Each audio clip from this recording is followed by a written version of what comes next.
Hey, what's up everyone? I'm Bravo and I've snuck my way back inside the 343 Industries studio to check out a world premiere of ranked and competitive gameplay, and I have the two best gentlemen to do it with me here. It's L-Town Sal, of course, of the Competitive Insights team, longtime pro player. Great to be with you again, man. And also Andrew Witts, lead designer on Halo Infinite. Guys, it's great to be with you today. I want to jump right in because, like we said, the world premiere here of competitive and ranked settings, and we're going to have gameplay in just a moment. But before we get into that gameplay, Andrew, I'd love to talk a little bit about the philosophy of ranked and competitive gameplay for Halo Infinite. We looked at competitive settings the same way that we looked at the rest of the game. Like we kind of talked about it. We wanted to be very, very Halo to its core, right? And like uphold the pillars of Halo. We really wanted to make sure that this the competitive settings felt like competitive Halo, felt like home. Battle rifle starts only, no secondary weapon, no motion tracker, and no grenade hit ticks. So those are the baseline settings across the game. For maps, we have a static curated spawns. We've worked with the Competitive Insights team to make sure that the scavenging story on maps is really strong and facilitates map control. We want to make sure the team that wins is the team that should win. Sure. You'll have to excuse me because I'm containing my excitement here, and I know a lot of fans of competitive Halo over the years will be really excited to hear about these settings too, and also to see them in action. So I think let's go ahead and jump right into the gameplay right now. Of course, L-Town, this is going to be your gameplay that you've been so kind to share with us. This is going to be a full pro team competitive insights gameplay, which is pretty cool to see kind of all of you guys who have been going at each other over the years, playing a game now here of Strongholds on Recharge. Those of you who've been playing in the Halo Infinite Flight weekends will of course have been able to get your hands on this exact game type, but we're going to now see it for the first time from a competitive POV with competitive settings, of course, also with some pro player point of view. So Sal, walk us through the opening here, Strongholds on Recharge. So this is Strongholds. Obviously, you have to go for the other Strongholds, but we're going for mid control here and camo. And my teammates are mid map, kind of forcing those two players into me. I get the easy double. I get the triple as well. Where is it? And apparently I get the overkill too. Yes, I do. So not a bad start, complete control, and now I'm capping C. Not bad at all, not bad at all. I'm wondering, I mean, you know these guys pretty well. I don't know if any like cash was exchanged to allow you to open up with an overkill here on this world premiere of competitive gameplay, but excited to be able to look at this gameplay here. I think one of the first things that we, of course, want to talk about is that Stronghold as a game type. Now, you were just talking about game modes, Andrew, and the fact that we have a little bit of different scoring mechanics here, which make a big difference in terms of the endgame. Strongholds is returning from Halo 5. Really thought that it did very well in Halo 5 and it was well regarded by the competitive community. So we want to iterate on it in meaningful ways. And one of those meaningful ways is how to contest and how scoring works. In Strongholds, when you own two zones, you begin scoring. And now if the enemy team captures any progress towards one of your zones, it stops your scoring run. So that way, you need to maintain absolute control over all of your captured zones to continue scoring. Yeah, absolutely. I think it's a great change, and anyone who played a lot of Halo 5 or watched a lot of Halo 5 Strongholds will remember scenarios where they had all the pieces in place to maybe get a perfect comeback, and even though they were halfway through the cap on that Stronghold, they needed, as you called it, like the drip time allowed the other team to win, and it felt a little bit anticlimactic. So I think a lot of people have already seen in the Halo Infinite flights the ability to stop everything on the dime and come back is pretty fantastic to see. Another thing we'll talk about here, of course, is equipment. Sal, we're already seeing you kind of use that equipment and make sure that you're using Grapple to be everywhere you need to be on the map right now. Yep, just making sure I'm getting resets and Strongholds and helping my team by getting those quick flanks and quick routes. Another thing we should talk about, of course, is such a big piece of this that we're going to see is just the fact that we have motion tracker disabled and how that impacts moment-to-moment gameplay throughout the entirety of competitive play. You're going to see a lot of examples of that, of course, in this game, but we should talk, guys, Andrew, I'll start with you, just about the decision there and just how much that impacts the gameplay. Yeah, we really wanted the game to be as competitive as possible, working with the Competitive Insights team to kind of make sure we measure up in that regard. And part of the things, one of the things we wanted to kind of focus on was awareness, right? Awareness and communication being really pivotal to which is the better team that wins. So that's why we pursued that direction, and you'll see a lot of the outcomes here in terms of how that rolls.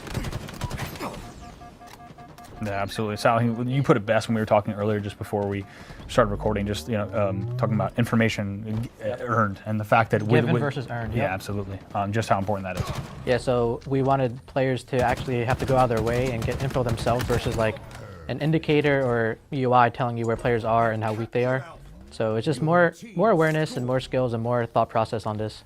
Yeah, absolutely. As we take a look here, about 70 to 56, still a pretty close game here.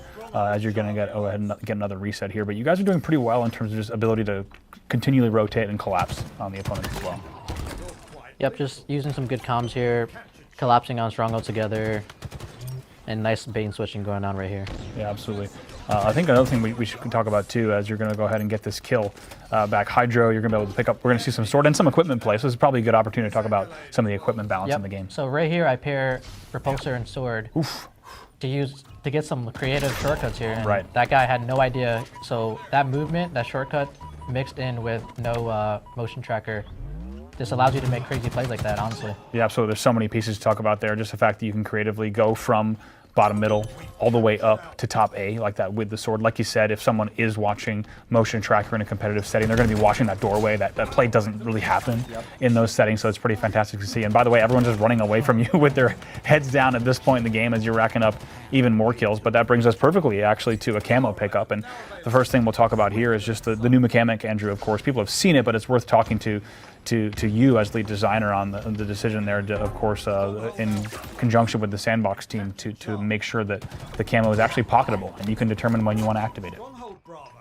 Yeah, the sandbox team did an awesome job working on the power equipment in this game, and so being able to pocket power equipment and it taking the spot of other equipment really brings more agency in terms of how you want to use these items to your advantage, right? And also hard decision making. Halo's always about making a million decisions, like having a million decisions to do in a given second, right? And what's the best one? And this kind of adds to that, right? Is do I swap grapple shot for overshield? And do I use it now and then pick the grapple shot back up? What do I do? What is my combinatory effects based on what my current inventory is? Do I mark it for the other teammates to kind of come and pick up and contest with me? These are the kind of questions we asked of ourselves, and ultimately what you see here today is the fruit of those labors, right? And make sure that we tested that hypothesis and it worked. Yeah, it's pretty incredible to see. Just the term equipment on its own in the history of competitive Halo has been kind of a term that has had an ebb and flow over the years of how does equipment fit or not fit into competitive Halo. So to see how much it's not only being accepted, but I would even say embraced with things like clips on Twitter, Twitch, etc., has been pretty amazing. I'd love to talk about that quickly, just kind of the all-up philosophy of how you found this sweet spot balance with the equipment that's in the game that gives players so much creativity. We wanted to make sure that the equipment added to the skill of the game, right? That's the skill gap and then the skill ceiling. So the combinatory effects of, like we saw before with Sal, with the repulsor as well as the energy sword, right? Like the ability to traverse the map the way he did adds that skill, both for newcomer players and also pro players like themselves. Like the experimentation and the expression was really important for us in development in terms of adding these things in and them fitting in with everything else in the sandbox. Let's see them try to take it from us. Sure, here's another camo pickup. Sal, you guys have really been on top of that camo and activated immediately. And probably the most interesting thing to talk about there, right, is the lack of grenade hit markers that player would have had in that situation. Yep, exactly. So that player actually had no idea how much damage he was actually doing or if he was even hitting me. Yeah. He had to go out of his way to make sure that I was weak and get the kill on me. My play right there was to make him waste as much time as possible and to put him in a spot where my teammates could get the cleanup trade on him. Absolutely, and that's a situation that plays out completely differently with both motion tracker and grenade hit markers on. Also forces that player to even spend those grenades, right? So it really changes the way that plays out. It allows you to have so much more power as a player there. You're burning camo, you're spending that player's grenades, and you're also taking that player out of the situation. There's probably at least going to be a trade there, and it really changes the way that all that plays out. Yep. Absolutely.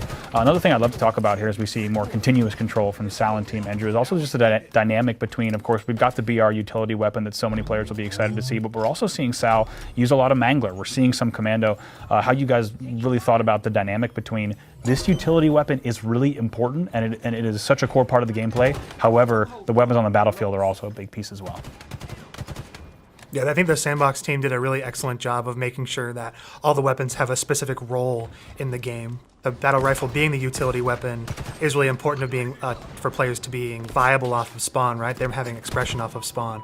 But we didn't want to have scavenging is so important to the game, right? And so we wanted to keep on having them scavenge the battlefield. How we did that was we took away that secondary weapon slot and have it be free, so it's only the battle rifle off of spawn. And so optimizers will want to fill their inventory, fill their pockets in order to be able to be as effective as they possibly can in a match. So going with that scavenging story of the map being very curated with very specific items and toys in the map, and filling up their inventory is super important.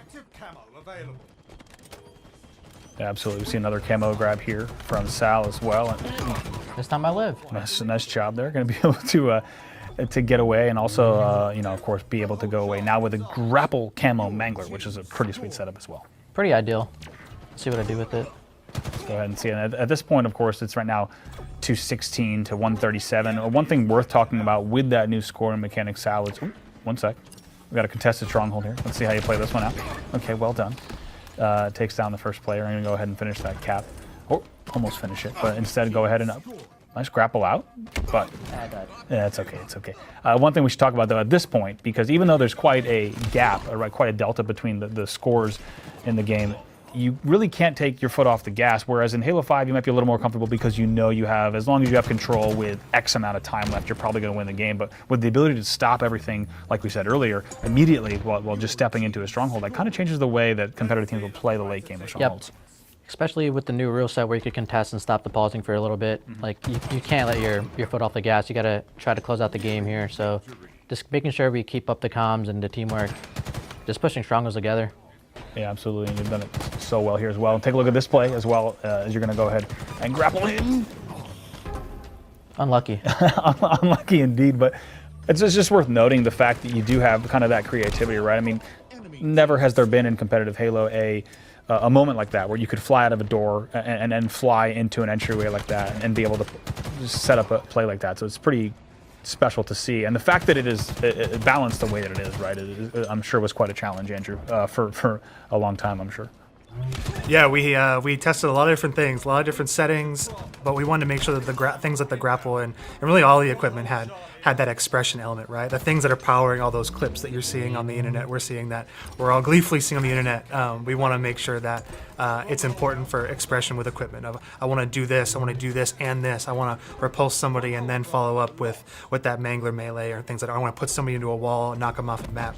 Expression is just paramount for some of the designs we've done in this game. Certainly. I've seen some expression in the forms of being repulsed off the back of Silo there by the hammer many times in matchmaking. I've also been on the receiving end of overshield grappling hammer players on Behemoth, so I've definitely seen different forms of that expression getting the better of me throughout these weekends. As we take a look at these last few seconds here, Sal, closing it out, I think we're going to see in just a moment, you guys close this out. Yes, some celebratory needler shots to end the game. What better way to finish a match as well? 250 to 170 is our final score there. Sal, you guys ended out on top. A pretty strong performance, I'm not going to lie. Appreciate it. We'll go ahead and take a look at the post-game Carnage report too, because there's some sweet PGCR stats, and some people will have seen a little bit of this in the post-game Carnage reports in the flighting, but a few things that are worth highlighting here. Of course, your overkill, but on top of that, you got some cool things here in terms of defensive kills, offensive kills, also things like the max spree, which people will be familiar with, but there's some newcomers as well. Returning stats like shots hit, versus shots fired, but also one that you and I were talking about is also damage taken, which is a cool stat to have. That's personally my favorite, because that is like the unsung hero. It tells a real story, because some players might have the most kills, but they're actually not having the most influence on the map. Yeah. So damage taken is part of that story, where a person could be causing chaos and getting shot at from everyone on the opposing team, like a distraction. Like, for example, like Austin might have more kills, but I could be taking more damage because I'm making it easier for him, you know? Yeah, absolutely. And as a commentator, as an analyst, the fact that we now have a piece of that story, if you think of the hundreds of thousands of hours of competitive Halo gameplay that have taken place, just the fact that we've never really had the story, Andrew, of damage taken and what that was for each match. So the fact that looking at Halo Infinite tournaments, we're going to have stats like that is pretty cool to be able to see a piece of a Halo match that we've never really had the story of before. Yeah, it's just all this conversation around stats and PGCR just kind of makes me really happy, because ultimately that's what this whole feature is for, right? Is to tell the story of the match of not only how did you do, how did your team do, how did the enemy team do, right? Where do you need to improve, right? Or how could you have done things better? Really, that whole story is why features like this exist, and so that we're sitting here talking about like nuanced stats and things like that. It's really good, just like being in this moment in time, how close we are to launch. Totally, yeah. I think it gets us excited. I'm sure so many viewers as well of this video getting kind of excited about those nuanced little details, just like you say. L-Town, I'll start with you. Any closing words as we take a look at your gameplay here and show off competitive and ranked gameplay to the world? Honestly, I'm just excited for everyone to get their hands on this. We worked hard, and I hope everyone's happy with the settings we landed on. Yeah, absolutely. Yeah, likewise.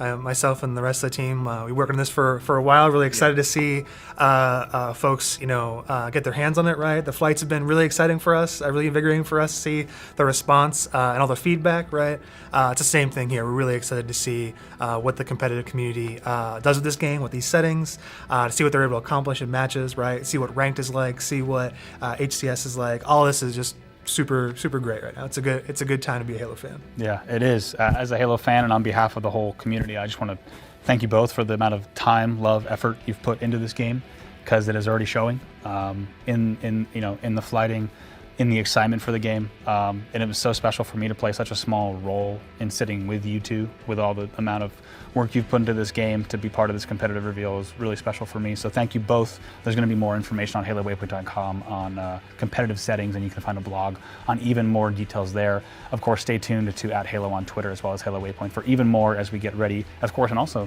at HCS as we get ready for the first Halo tournament shortly after launch as well. It's going to do it for us for now. From the 343 live stream studio, it's been a pleasure showing off competitive gameplay, and we'll see you on December 8th.